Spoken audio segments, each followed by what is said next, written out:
Yolanda González es psicóloga, especializada en clínica de adultos, en el abordaje individual y también grupal.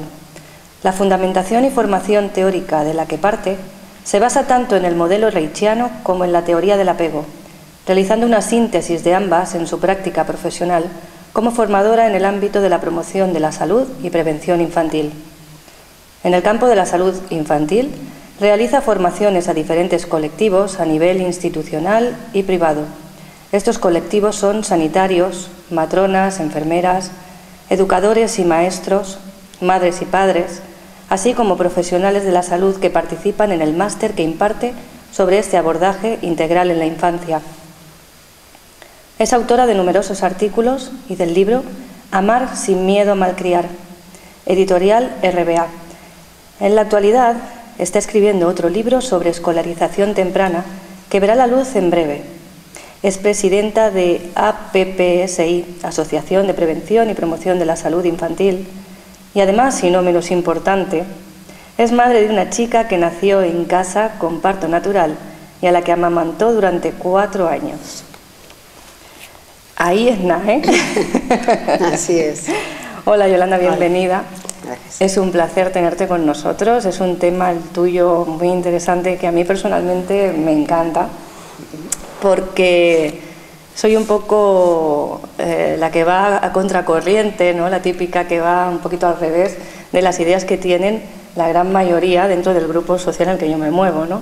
Entonces me ha encantado encontrar una psicóloga que apoya mis teorías, mis opiniones en ese sentido. Bienvenida, como te decía, de nuevo. Y vamos a empezar aquí a hablar de muchos temas que tenemos que son muy potentes, ¿no? Tenemos una lista aquí importante a la que vamos a empezar, si te parece, un poco hablando.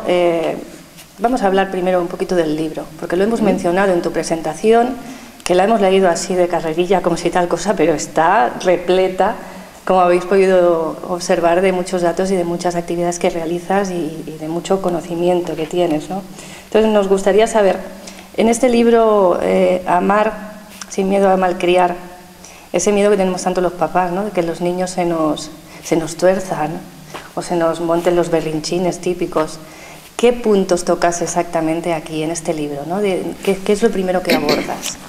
Bueno, lo primero que toco es el tema del concepto de malcriar.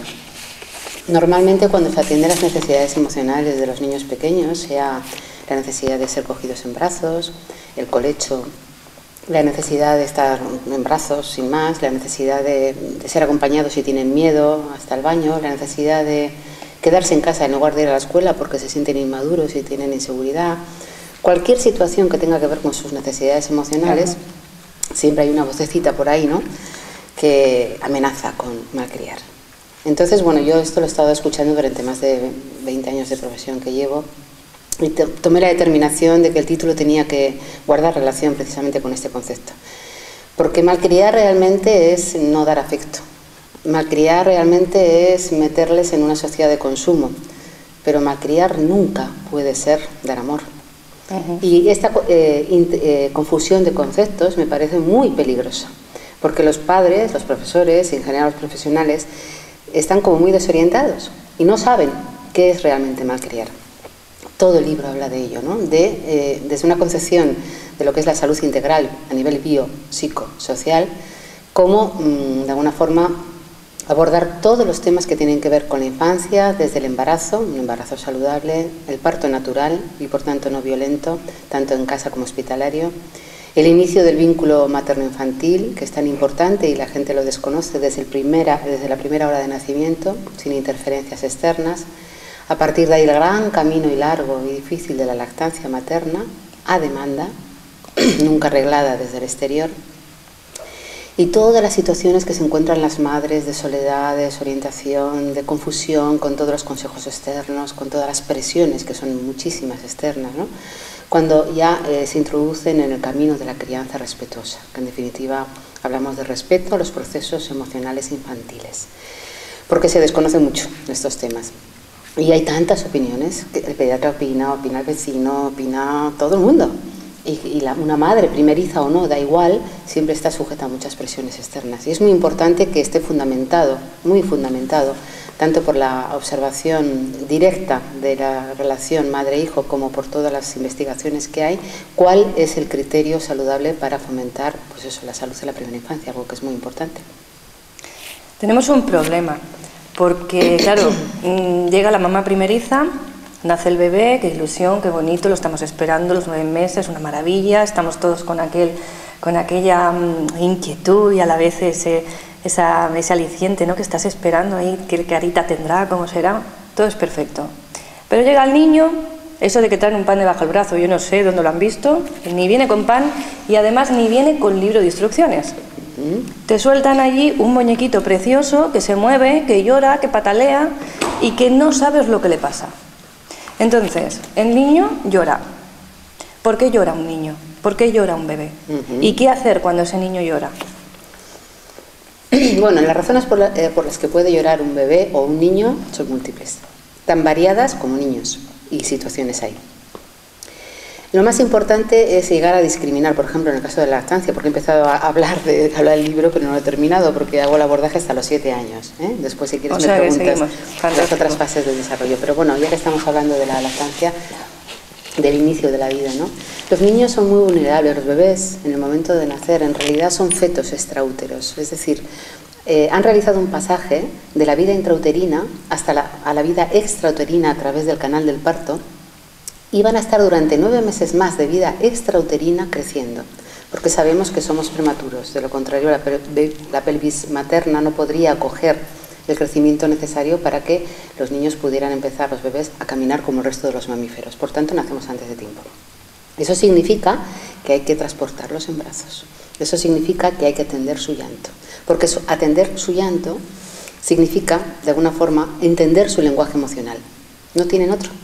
Ellos lloran cuando tienen frío, cuando tienen ganas de mamar, cuando tienen ganas de ser cogidos en brazos, cuando tienen calor. Lloran, porque son muy vulnerables y el único lenguaje que disponen es este.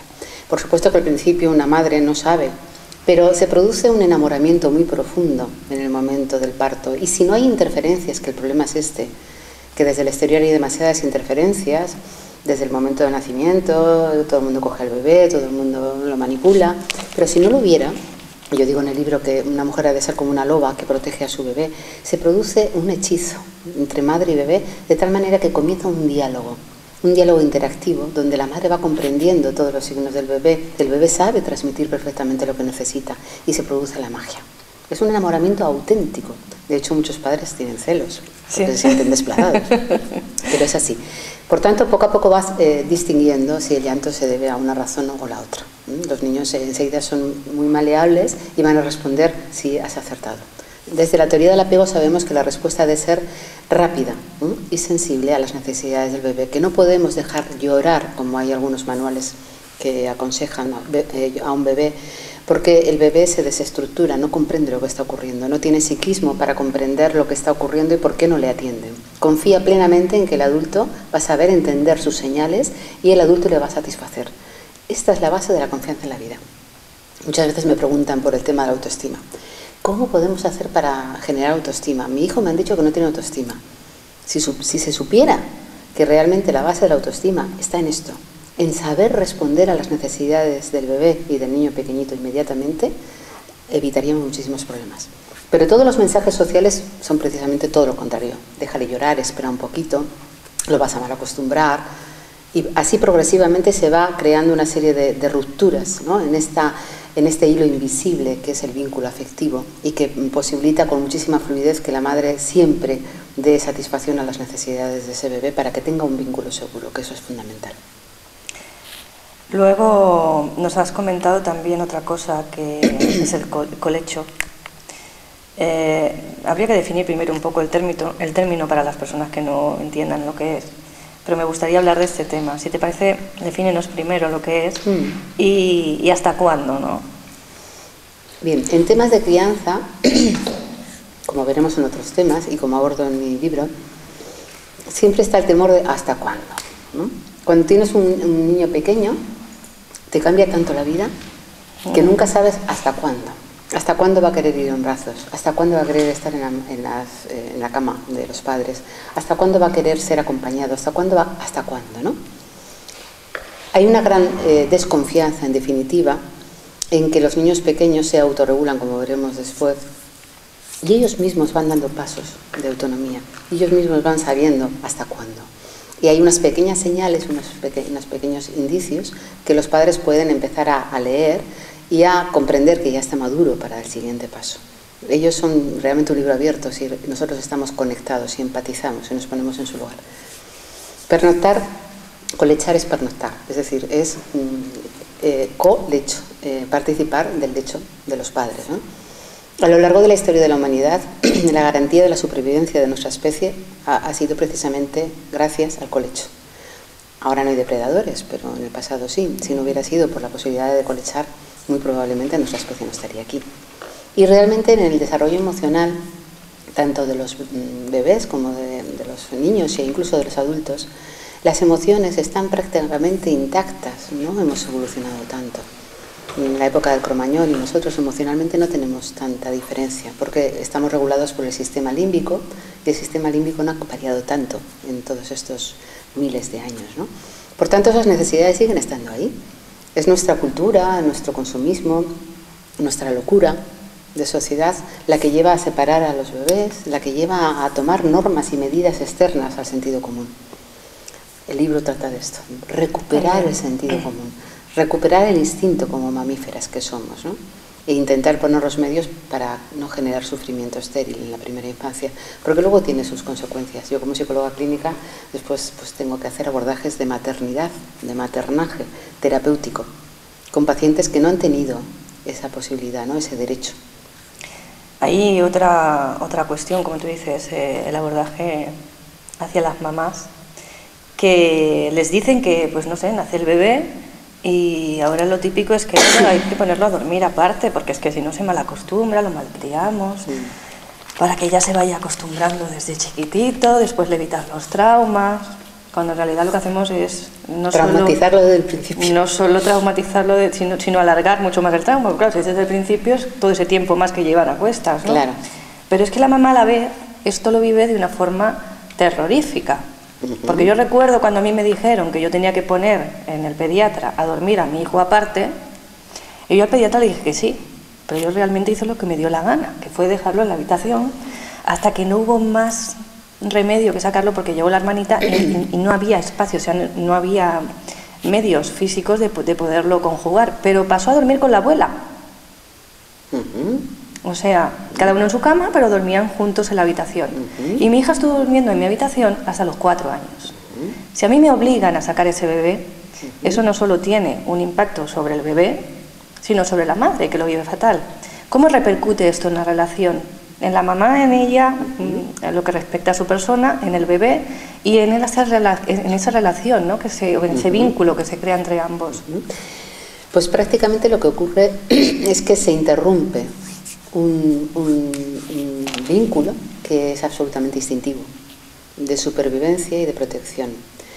Con lo cual, desgraciadamente, como tenemos algo que se llama carácter y coraza, nos vamos acorazando, nos vamos protegiendo para no sentir, nos vamos endureciendo, pues muchas madres sucumben ante las presiones externas y por querer hacerlo bien, no sé para quién, porque no es para el bebé, terminan obedeciendo a unas normas que son totalmente irracionales, como por ejemplo separar a los hijos del contacto epidérmico y de la seguridad afectiva que representa la madre o el padre, ¿no?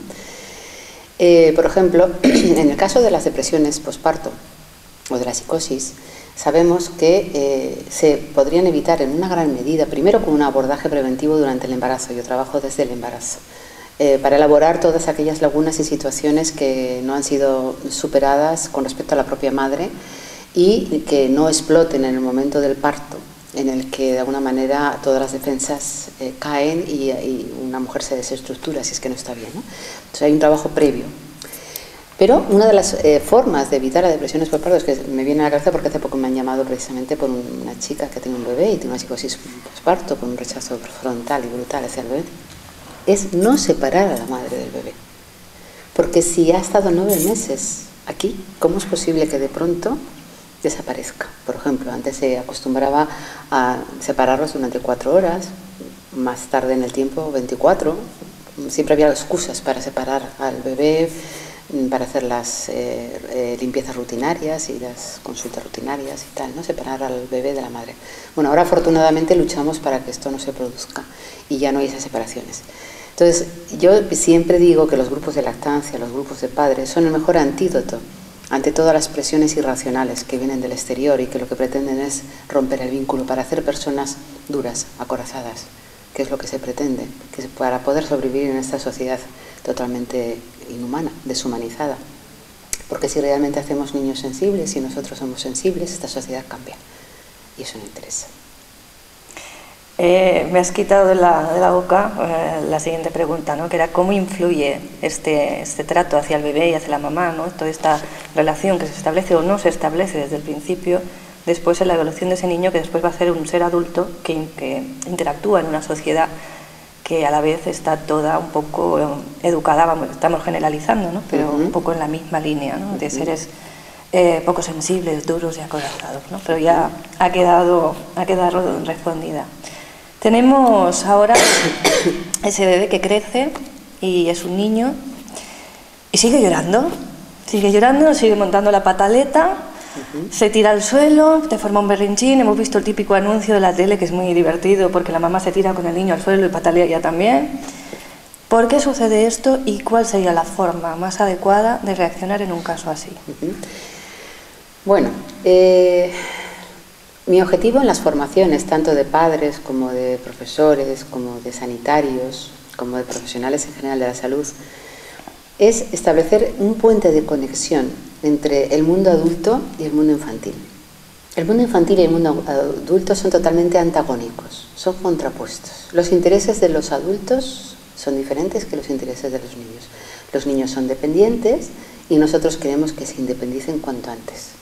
Los niños buscan el contacto y nosotros intentamos que estorben lo menos posible, y así sucesivamente, ¿vale? Los dos mundos son diferentes. Nosotros ya somos adultos y hemos pasado por su fase y ellos, sin embargo, tienen que acceder a la nuestra.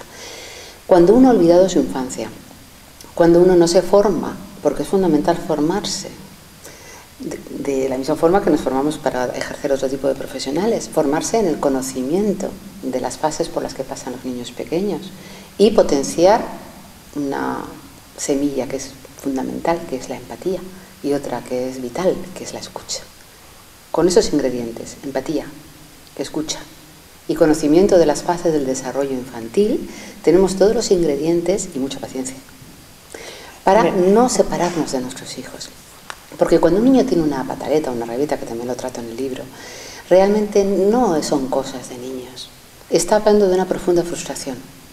Porque el niño pequeñito confía en que mamá o papá sepan, dentro de su pensamiento de omnipotencia, todo lo que le pasa y busquen soluciones.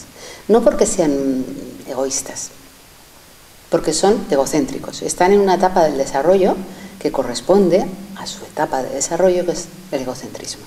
Todo gira alrededor de ellos, con lo cual si les pasa algo esperan que mamá o papá lo resuelva. Si mamá o papá están en otro mundo, como suele ocurrir, estresados, cansados, sin ganas de atender, sin ganas de escuchar, se desarrolla una frustración muy fuerte. Los motivos por los cuales hay rabietas pueden ser varios, puede también ser por cansancio, puede ser por celos, puede haber muchos motivos. Y si los padres no saben comprender el lenguaje emocional que hay detrás, es decir, la causa, siempre hay que ir a la causa, van a recibir del exterior muchísimos consejos, muchísimas pautas. Entonces, dependiendo del psicólogo de turno o del pediatra de turno, pues le va a decir, no le hagas caso, déjalo ahí, que se quede ahí, que patalee, porque si no es mucho peor, que se acostumbre, que sepa que tú eres la que mandas, por ejemplo, ¿no? Esa es una de las recomendaciones habituales, y se ven escenas en la calle terribles, el niño pataleando y la madre así, erguida, toda tiesa, esperando que se le pase, ¿no? Eso es una violencia brutal y después no queremos que los niños sean violentos. El niño, si está teniendo una pataleta, es por algo. Si nosotros no sabemos por qué, bueno, pues empecemos a preguntarnos, ¿qué me está pasando a mí para que no conecte con la razón por la cual tiene una pataleta? La mayoría de las veces las pataletas y las rabietas guardan estrecha conexión con un no, con la frustración. Con eso no. Pero es que si observáramos realmente cómo es la relación de los adultos con los niños, La mayoría de los adultos considera que educar, como después hablaremos en la autorregulación, es decir todo el rato no. No toques, no te muevas, no grites, no pegues, no. En una fase del desarrollo en que los niños exploran el mundo y están ávidos de tocar todo y de conocer todo, decir no es de alguna manera maniatarles, frustrarles. Y desde ahí pueden entrar en una rabita. Nos falta inteligencia emocional. En lugar de decirle que no, si sabes que va a tener esa respuesta porque no lo entiende, busca otros recursos. Como por ejemplo, como ellos están en plena fase de la magia y de la fantasía, cualquier cosa que tenga que ver con la magia y la fantasía transforma la situación en un momento y evita la pataleta. O si no quieres que agarre algo, que lo digo siempre, no lo dejes a la vista. Porque los niños pequeños no entienden que eso es de mamá o de papá. Y luego ahí viene el contrasentido también. Eso es de mamá y de papá, propiedad privada. Pero después al niño pequeño le dices, comparte. Estamos un poco locos. Sí, estamos llenos de contradicciones completamente. Y una vez tenemos la pataleta ya montada... Ante una situación de rabieta o de pataleta, de los 3 añitos, que suele ser lo habitual, donde ellos no disponen de un discurso verbal, racional, que diga, mamá, es que no me estás entendiendo, mira, es que yo lo que quiero es que me agarres en brazos, o mamá, lo que quiero es que estoy aburrido y me quiero ir a casa, o mamá, me gustaría tocar eso que tú también estás tocando. Como no pueden explicar todo eso, pues bueno, reaccionan así, ¿no? Lo correcto es estar acompañándoles. Todas las reacciones emocionales tienen un sentido y si se nos ha escapado de las manos, o bien porque están demasiado cansados, o bien porque no lo hemos entendido, o porque hemos dicho un no que no es adecuado, sepamos acompañarles. Y bueno, hay que saber recoger esa rabia e incluso expresar, estás muy enfadado y quedarte ahí al lado esperando, porque muchas veces no quieren que te acerques, como nos pasa a nosotros en una relación, tú estás enfadado y no admites que el otro te diga, ¡ay, bonita! Te dan unas ganas, ¿no? Pues lo mismo pasa con los niños pequeños. Si son seres vivos, son personas, los tratamos como si fueran muñecos. Son seres vivos. O tontos. O tontos, sí. Yo siempre digo son pequeños, pero no tontos. Otra cosa es la importancia de los problemas, ¿no? Que vienen a explicarte un problema, para ellos les ha pasado algo en el colegio, con un amigo, o cualquier cosa, ¿no? Del día a día, que ellos te explican con un drama, con una pena, con un dolor, y tú dices, ¡ay, qué tontería! Y por eso lloras, ¿no?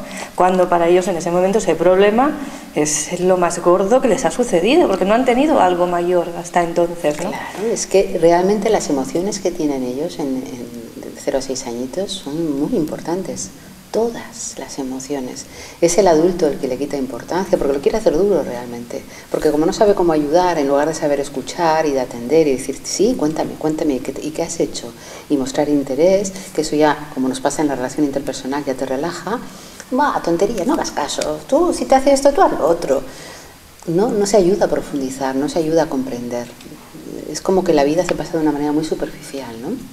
El objetivo es no tener problemas y se está creando un problema mucho mayor por falta de empatía, por falta de escucha, por falta de atención emocional, porque todos queremos ser bien atendidos emocionalmente. Esa es la clave del bienestar emocional, ser atendidos.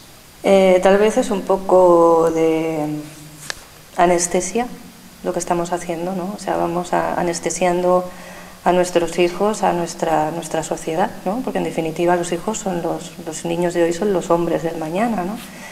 ¿Con qué fin? Nuestra sociedad, yo suelo preguntar, ¿está sana o es totalmente neurótica? Teniendo en cuenta que hay guerras, que hay depresiones, que hay violaciones, que hay paro, que hay desigualdad, que hay suicidios, que hay violencia de género, violencia a los niños, violencia a los adultos, violencia a los ancianos. Es una sociedad neurótica, es una sociedad que sufre mucho. Es una sociedad que realmente está enferma. Por lo tanto, lo que ocurre, y desde la teoría del apego lo sabemos, es que se produce una transmisión intergeneracional de modelos poco saludables, de padres a hijos, y se hace de forma inconsciente, porque todos los padres cuando tienen un hijo quieren lo mejor, eso dicen, y todos los padres dicen que quieren a sus hijos, eso dicen, pero de lo que quieren y dicen a lo que realmente transmiten hay una gran diferencia, porque hay muchos niños y muchos adultos que no se han sentido queridos. A pesar de que los padres lo han intentado, han creído que eso era querer, pero no les ha llegado. Con lo cual realmente estamos ante un problema importante. Por eso insisto tanto en la formación y en la reflexión conjunta. Si no cambiamos el chip a la primera infancia, vamos a seguir perpetuando un modelo de sociedad que está muy enferma y que requiere de un profundo acorazamiento emocional para no sufrir excesivamente, a costa de quitar el brillo de la vida, quitar la capacidad de cambio y obligar a resignarse a una situación que no es satisfactoria para nadie.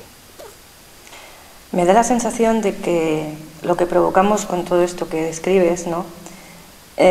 Haciendo una analogía de la vida con un plato de comida estupendo y de las emociones o esa anestesia que efectuamos sobre la lengua, como si hubiera, pues no sé, te quemas la lengua con una sopa muy caliente y te queda esa sensación de corcho, ¿no? de anestesia.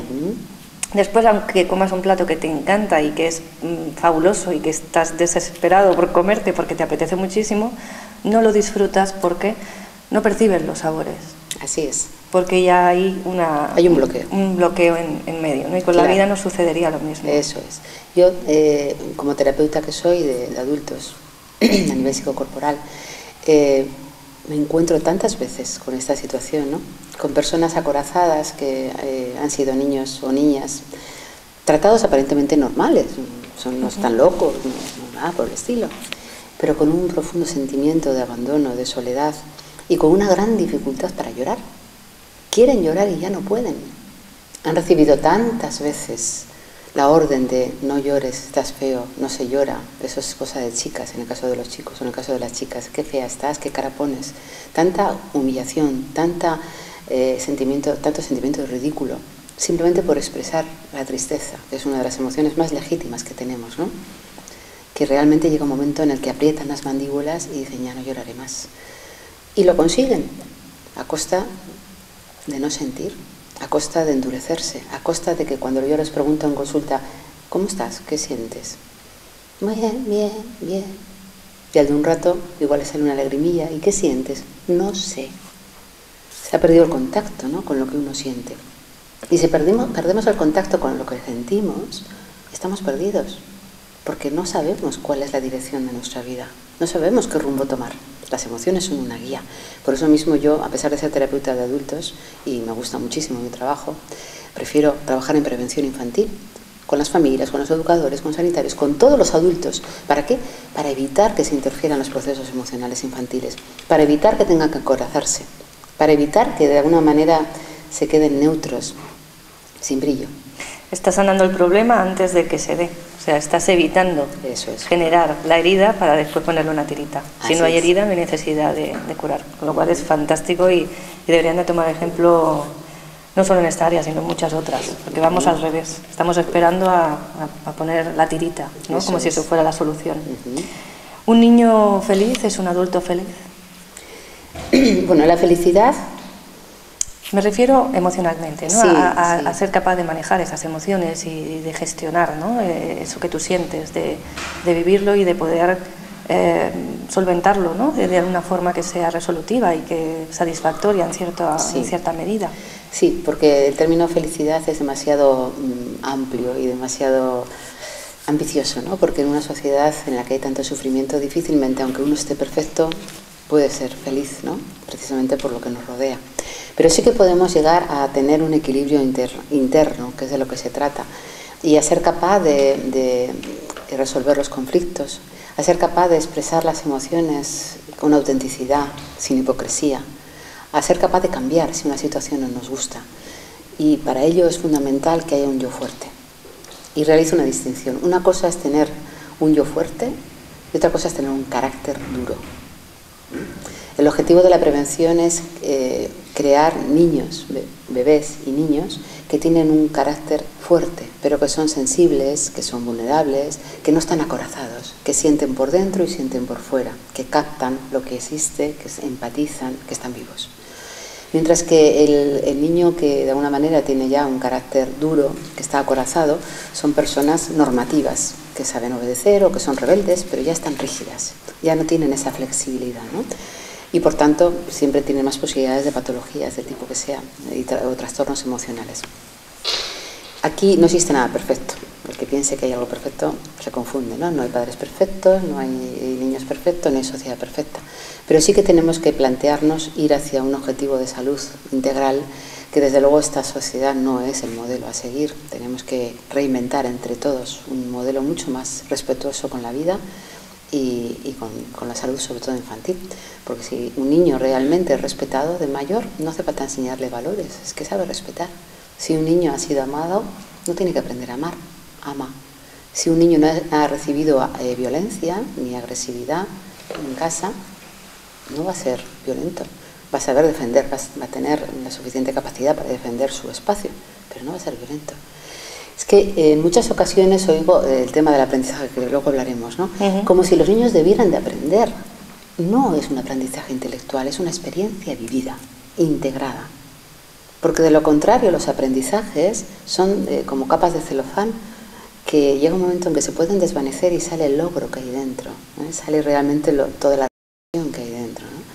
Se trata de que haya transparencia y para eso es muy importante que desde pequeñitos pues se les trate con respeto y con amor, y para eso hay que formarse.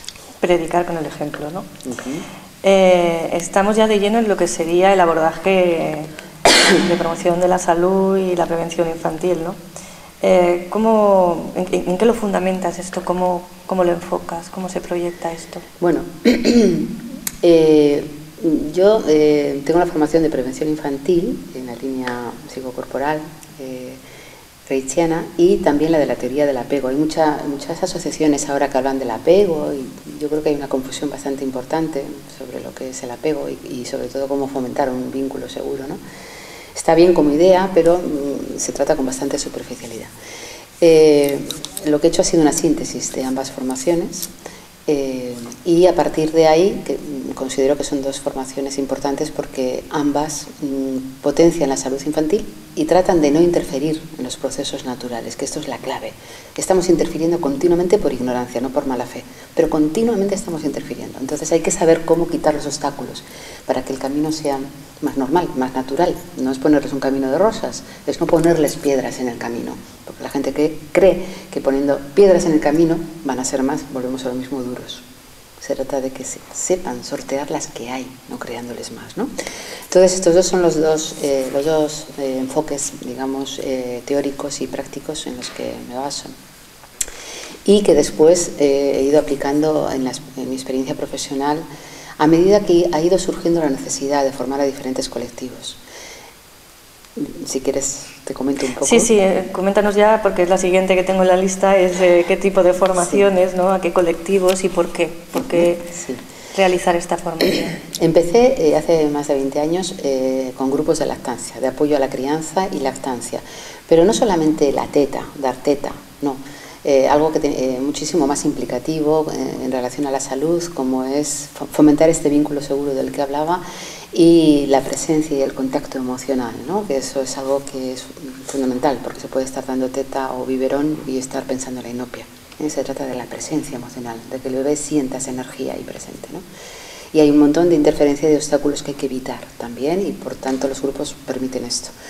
Empecé fomentando esto como otros grupos que ya existían, pero cuando empecé prácticamente no existían formaciones, por ejemplo, educadores. Empecé por los grupos de lactancia, después me planteé que los grupos de lactancia que van de 0 a 2 años, que son gratuitos, empecé en San Sebastián, eran insuficientes porque los niños iban creciendo, igual que mi hija iba creciendo. Y entonces necesité abrir otro espacio, que son los grupos de padres dinámicos que yo realizo.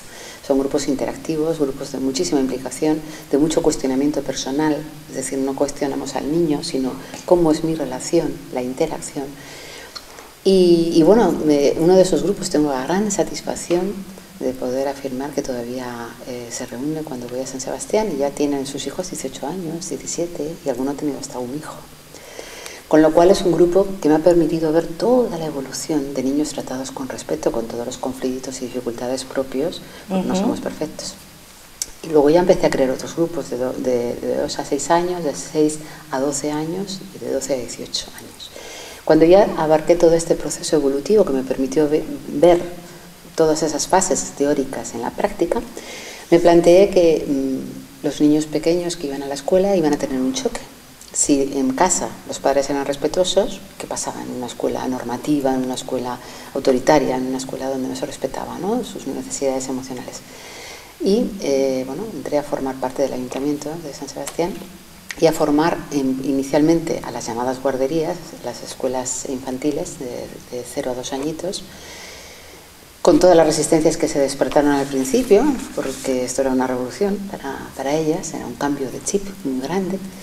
Y después pasé a formar a escuelas infantiles, después a educación primaria, a profesores de la ESO, profesores de bachiller, de tal manera que me pasó lo mismo que con los padres, abarqué todo el ciclo evolutivo, ¿no?, de los niños, pero en las escuelas.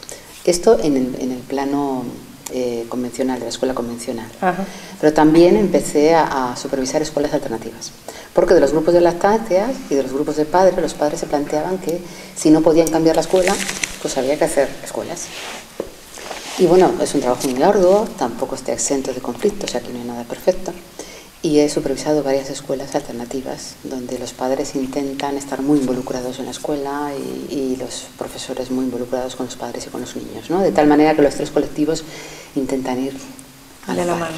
Después de formar empecé a formar a profesionales también dentro del ayuntamiento, porque yo no daba abasto en las escuelas de San Sebastián. Fue un auténtico cambio muy profundo, cambio en los comedores, en la forma de dar de comer, en los autobuses escolares, en el abordaje de la agresividad y la sexualidad en la infancia, en el abordaje de todo lo que tiene que ver con este mundo, ¿no?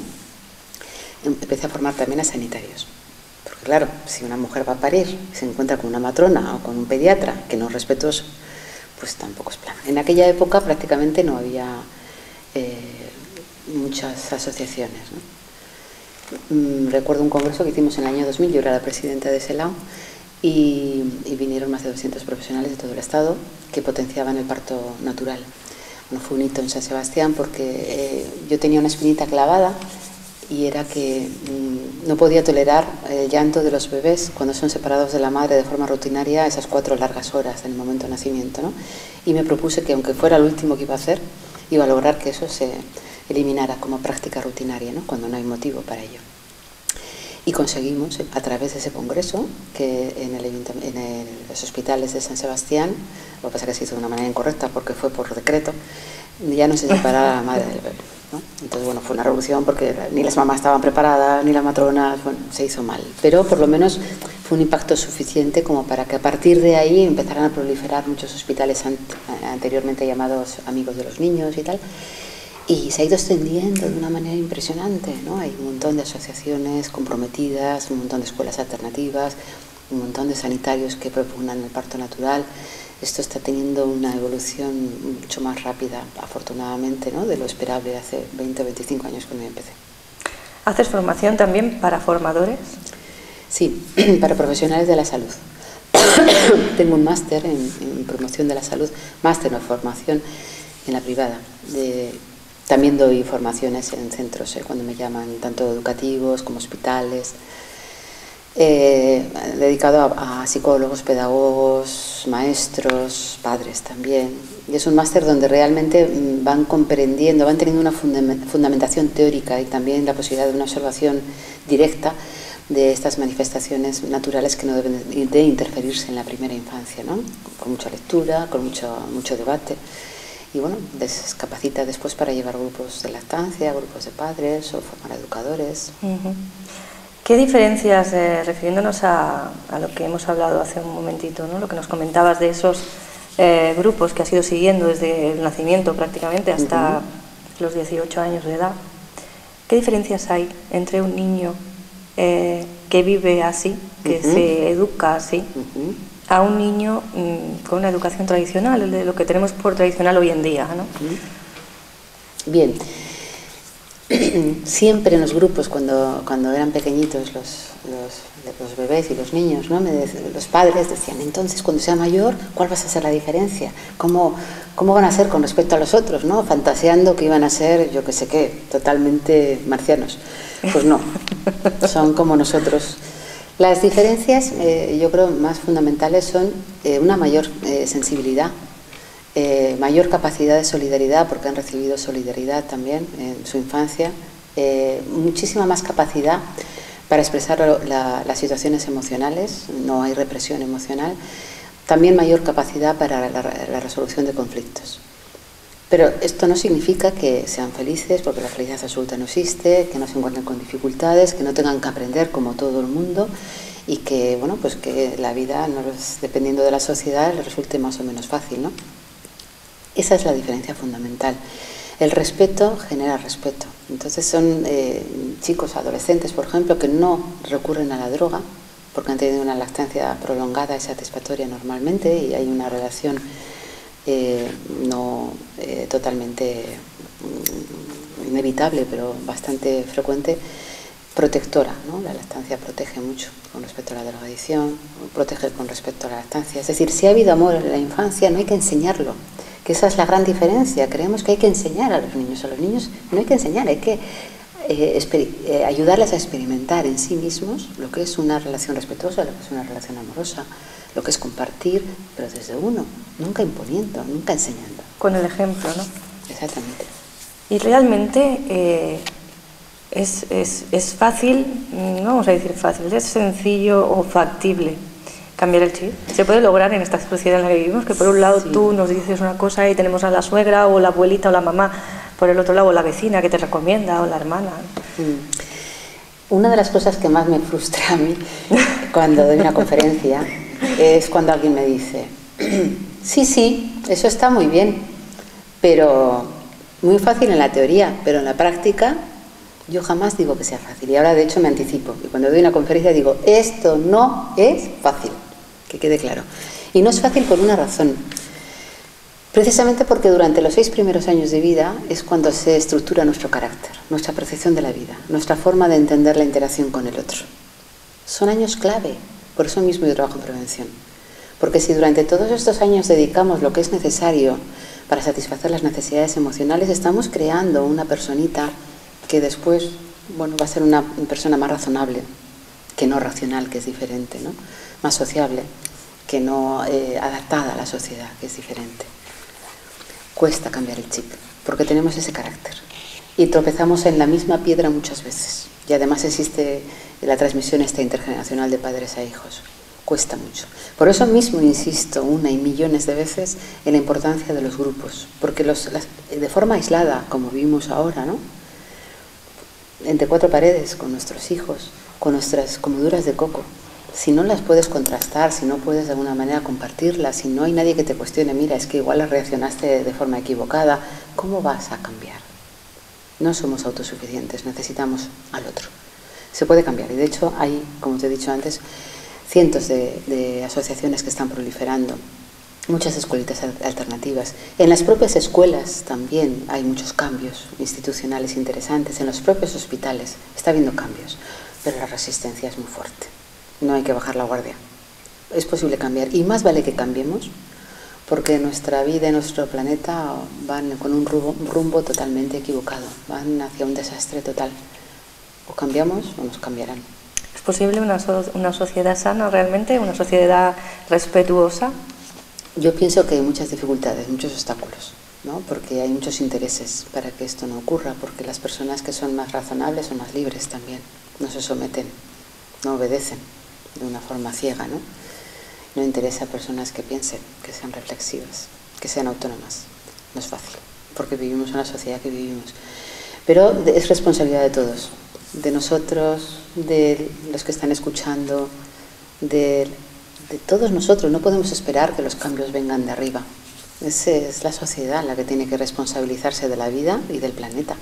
Me gusta lo que estás comentando. Anoche precisamente teníamos una conversación, Luis y yo, en la que yo le decía, nosotros estamos en el mundo espiritual, como sabes, ¿no? Bueno, entre comillas, ¿no? Siempre para entendernos, por usar un término que comprenda con facilidad, ¿no? Y le digo, es que realmente lo único que hacemos, en general todos, nos meteremos todos y que se salga el que pueda, ¿no? Es quejarnos. Ay, esto no está bien, esto no me gusta, pero realmente ¿quién se está moviendo? ¿Quién está haciendo algo? ¿Quién está dando ese cambio? Porque claro, yo quiero educar a mi hijo de esta forma respetuosa, con empatía, con esa sensibilidad, muy bien. Pero si a mí no me han educado así, si yo no he vivido eso desde mi infancia, no sé hacerlo. Entonces, ¿cómo? ¿Cuál es la base para poder empezar a mover esta rueda de molino que no solo sirven los niños, que siempre digo, el único factor que puede cambiar el mundo son los niños. Pero para que puedan hacerlo, evidentemente, tenemos que criar a unos niños que tengan unos mínimos, como son esta educación bien entendida, no la educación de le doy un cachete correctivo o el niño no va a hablar mientras yo diga y no molesta y se va a dormir a las 9 porque así estamos tranquilos, ¿no? Esta educación de este respeto, de esta empatía, de esta sensibilidad por el otro, de este ver a todo el mundo igual, en el sentido de no hacer desigualdades entre las personas, ¿no? Que todos tengan la igualdad de oportunidades y ese equilibrio, ¿no? Esa armonía. ¿Cómo empezamos a hacer esto? ¿De qué modo podemos darle...? Porque yo digo, una vez ya la rueda empieza, a la que hayan 3 generaciones completas así, ya como que todo va a ir un poquito solo, ¿no? Sí que va a haber que mantenerlo, pero una vez ya haya 3 generaciones seguidas, esto ya es lo que decíamos, ¿no? El pez que se muera de la cola, porque tú ya vas a educar a tus hijos como te han educado a ti, que es lo que hacemos nosotros, educarnos como nos han enseñado, ¿no? ¿Cómo? Bien, pues como he estado diciendo hasta ahora, creando grupos, asociaciones, creando alternativas. No podemos esperar que venga del cielo de ciencia infusa. Tenemos nosotros primero nuestra propia casa, siempre buscando grupos, siempre buscando formaciones e incluso terapias personales. Muchos de los padres que empiezan los grupos de padres, por ejemplo, o muchos educadores acaban haciendo terapia personal. Yo considero que la terapia personal es un buen recurso para ser terapeuta. Yo he pasado por mi propia terapia personal porque aquí no hay nadie que no tenga cosas que resolver, y además la humildad es una de las características fundamentales de una persona que sea más o menos sana, pero no una falsa humildad, sino un reconocimiento de que estás aprendiendo, de que tienes que cambiar, de que hay que seguir madurando, que esto no se acaba nunca. Desde la cuna hasta la muerte estamos evolucionando, y después de la muerte espiritualmente también existe una evolución. Entonces es muy importante que tomemos conciencia de que no podemos esperar. No podemos ser pasivos, tenemos que ser activos.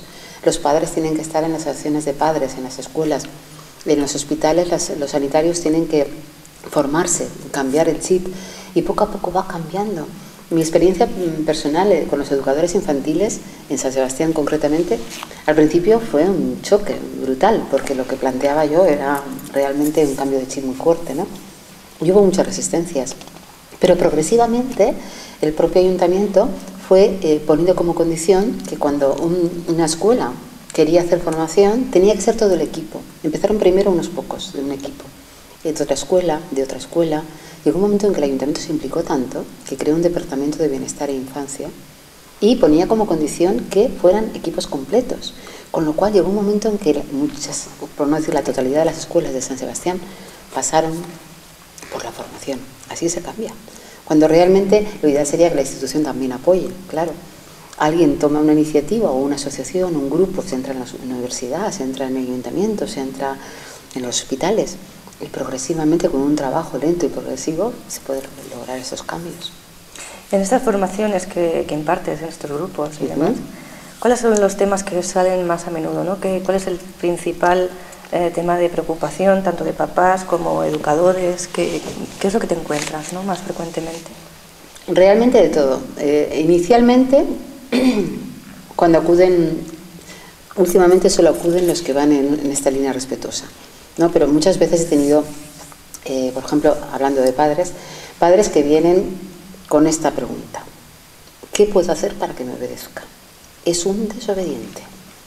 Y salen muchas veces emocionados, siendo conscientes de que el objetivo no es la obediencia, el objetivo es el diálogo, el objetivo es la armonía, no la imposición, no el autoritarismo, no la fuerza. Entonces, en principio, estas transformaciones se van dando desde ahí, y este es uno de los temas, la obediencia, que se va transmutando en cómo puedo llegar a acuerdos, qué le pasa a mi hijo, cómo puedo empatizar. Va habiendo una transformación de las preguntas iniciales, ¿no?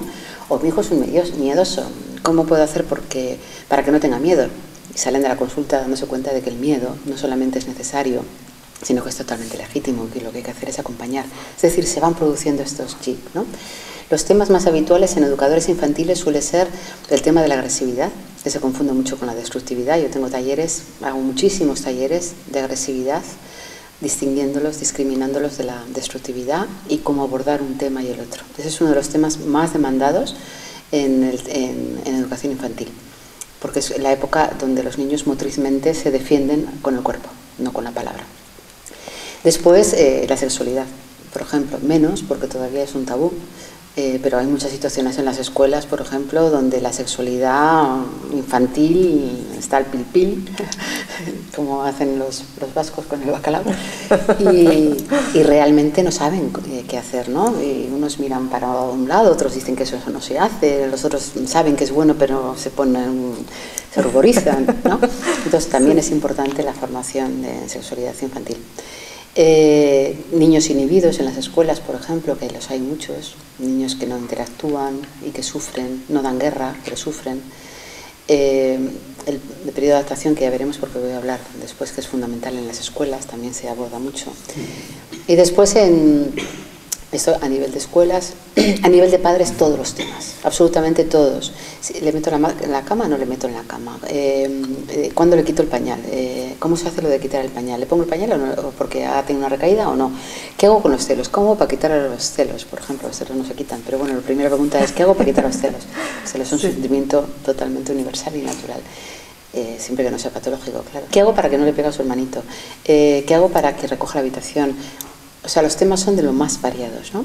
Mucho sobre autoestima también. Y a medida que van progresando, digamos, en madurez y en comprensión, los temas son más profundos. ¿Cómo logro empatizar?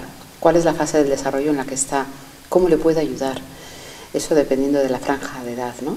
Cuando ya son más mayorcitos, de 6 a 12 años, el tema de los deberes. Bueno, los deberes tiran ampollas también.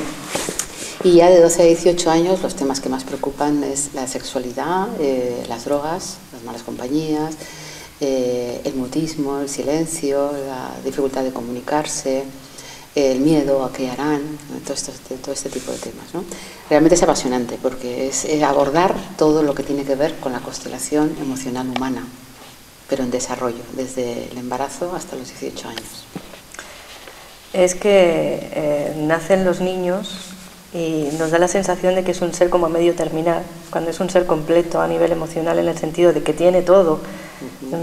Solo hay que madurar ese niño, ¿no? Y claro, cuando hay una fruta colgando de un árbol, que también está finalizada en el sentido de que está completa, pero solo tiene que madurar, no estamos todos los días dándole allí metidos, simplemente esperamos, ¿no? que respetamos el proceso hasta que está madura y vamos y la cogemos, ¿no? Así es. Y con los niños pues tendríamos que hacer un poquito lo mismo, ¿no? Estar ahí, acompañar, ir un poquito presentes, ¿no? En ese sentido, ¿no? Pero no estar molestando ni perturbando el proceso. Claro, ¿no? Ni queriendo acelerarlo. Eso, yo suelo decir que a los árboles no hay que estirarlos para que crezcan, tienen su proceso. Sí. ¿Por qué razón tenemos que estirar a los niños? ¿Por qué tenemos tanta prisa para que se independicen, para que crezcan, para que sean otra cosa que no son? Hay que saber esperar. Por eso decía antes la paciencia, la escucha, la empatía, el conocimiento. Y todo eso regado con muchísima paciencia. Sí, que por algo dicen que es la madre de la ciencia, ¿no? Otra cosa que está muy de moda ahora es el TDA, lo que es la hiperactividad, trastorno déficit de atención.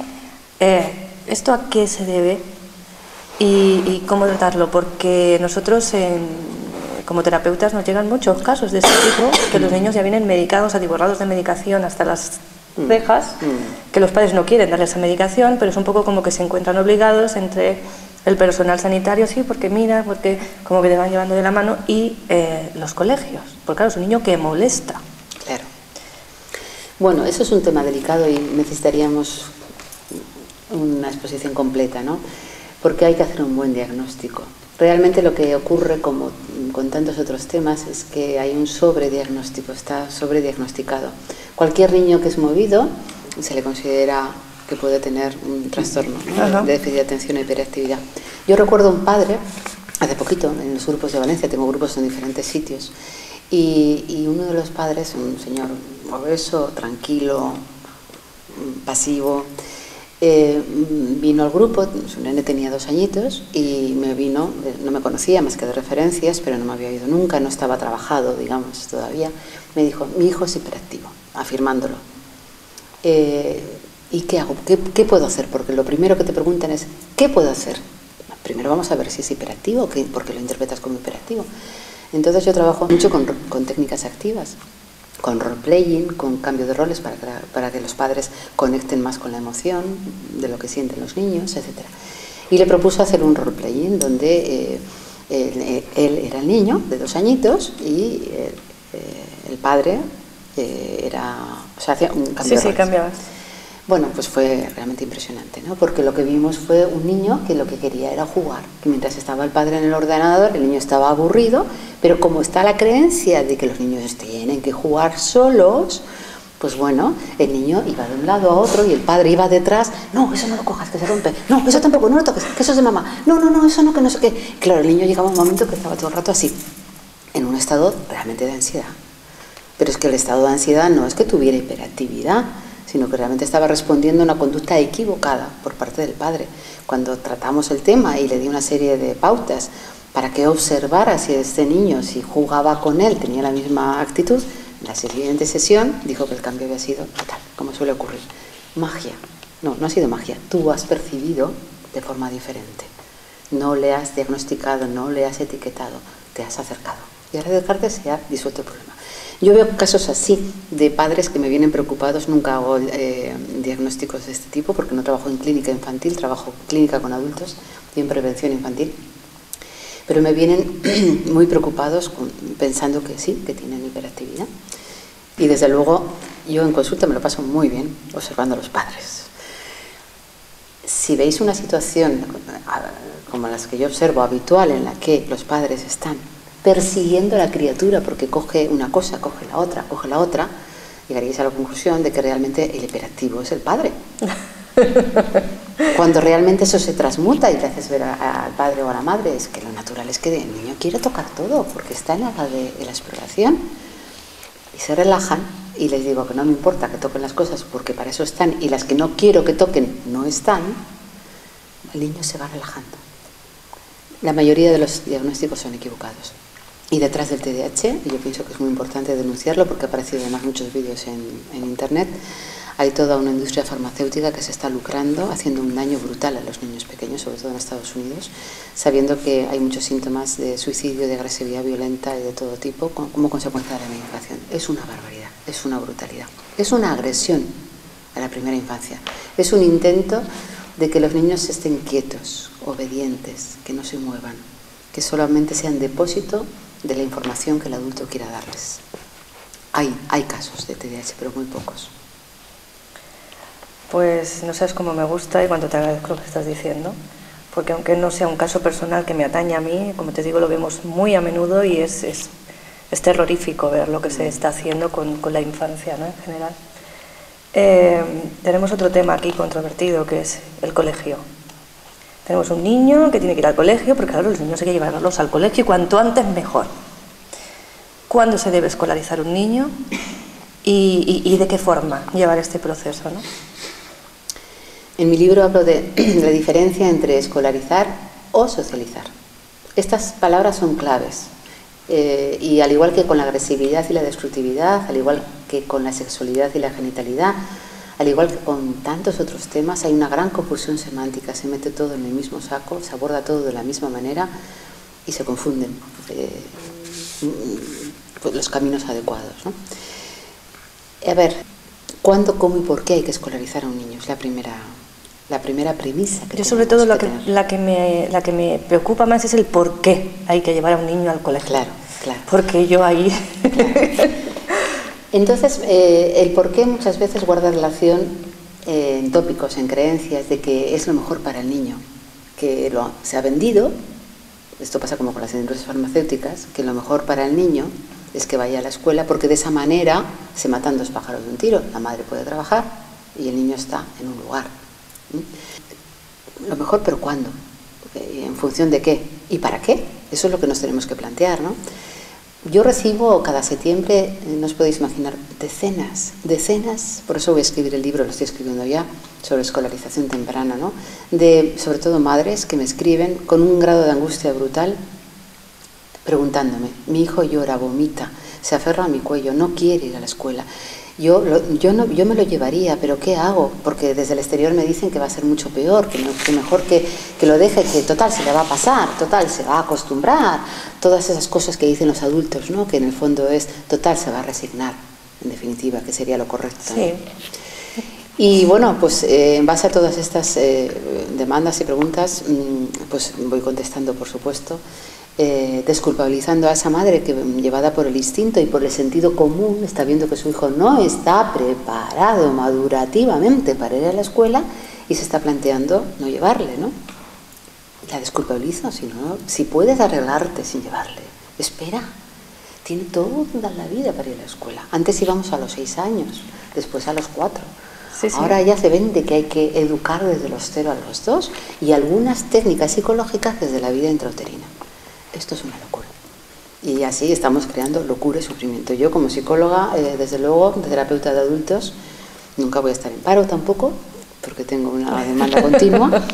Y desgraciadamente me gustaría mucho más que la prevención fuera eficaz para no ver sufrir a esos niños pequeños, porque realmente están sufriendo. No es un llanto vacío, es un llanto de desesperación, es un llanto de abandono, es un llanto de no puedo entrar, mamá, no me dejes.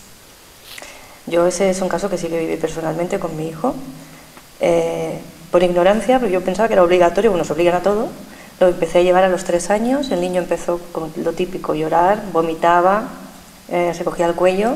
Yo saqué al niño del colegio, me amenazaron, me dijeron que era obligatorio, que ya lo había escolarizado, que yo me informé, me enteré de que no era obligatorio hasta los 6 años en España, creo, si no ha cambiado la normativa desde entonces, hasta los 6 años no es obligatorio escolarizar a los niños. El que lo hace antes por necesidad o por comodidad. Entonces yo saqué a mi niño del colegio y el niño estuvo tan feliz hasta que ya él parece que tenía amiguitos que iban y empezó. La niña en cambio fue muy diferente. Ella quiso ir desde los 3 años, su hermanito iba y ella pues estaba feliz y estaba loca por ir al colegio. ¿Qué cambio de uno al otro? No, pues bueno, tú quieres ir, ve. Claro. Pero yo tenía unas pesadillas con el niño terroríficas. O sea, no sé si lo pasaba, pero el niño o yo. Por eso digo que hacemos una aberración. Por eso yo me pregunto, ¿por qué llevarlos al colegio? ¿Para qué? ¿Qué logramos con ellos? Si realmente no estamos beneficiando en absoluto a ese niño. Bien, el tema de la escolarización o de la socialización es lo suficientemente complejo y delicado como para abordarlo ahora, y estaría bien poderlo abordar en otro vídeo. Pues estupendo, lo dejamos aquí por ahora y ya sabéis, no os vayáis, seguimos en el siguiente, que hay más.